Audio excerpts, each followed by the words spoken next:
So you have to watch their behavior.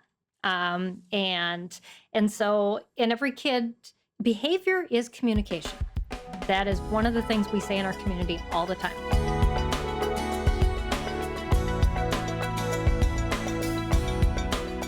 You talk about studying our kids.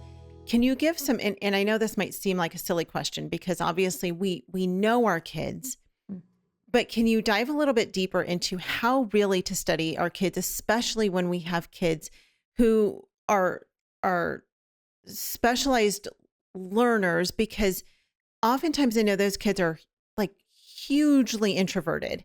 Mm-hmm. And maybe they're not going to be able to either they don't know how to communicate with their parent, or maybe they know how to, but they just choose not to. And I would imagine in a situation like that, it would be very difficult for that parent to really know how to learn who their kid is and become a true student of their child. Mm-hmm. So how can that parent really learn to study their child? Yeah. So you have to watch their behavior. And so in every kid, behavior is communication.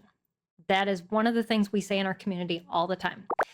If your child is hyper-focused on something and maybe they don't want to put a book down, then there's probably something about that book that is drawing them. What is it? Can I find a book similar, maybe on the same topic? Did they like that too? Or maybe it's the pictures. Let's find another book at the library. You can make this free. You don't have to spend a lot of money. But for my oldest, it was he had to have Legos, and he was building Legos all the time. He was building things. And I thought, I'm going to take advantage of this because now I know that this is kind of, so I moved past the Legos and we got a Connect set.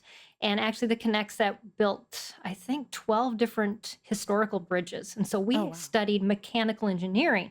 What is the structure that actually holds up each of these bridges? Because they replicated it within this set. And so here he is learning this. I'm taking it one step further. Okay.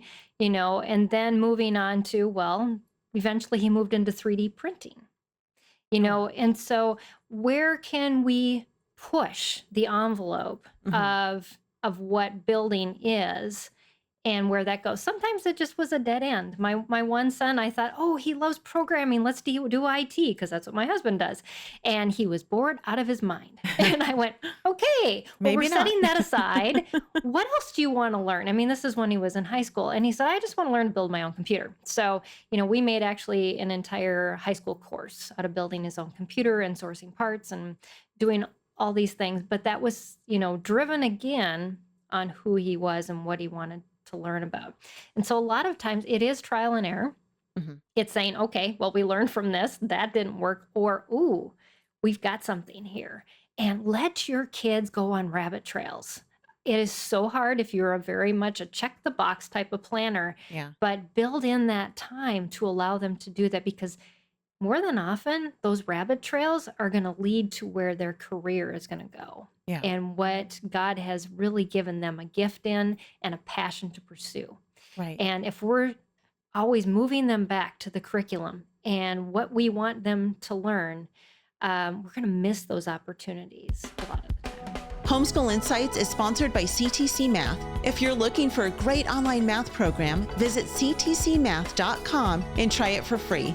For more great homeschool inspiration and resources, listen to the Schoolhouse Rocked podcast every Monday, Wednesday, and Thursday.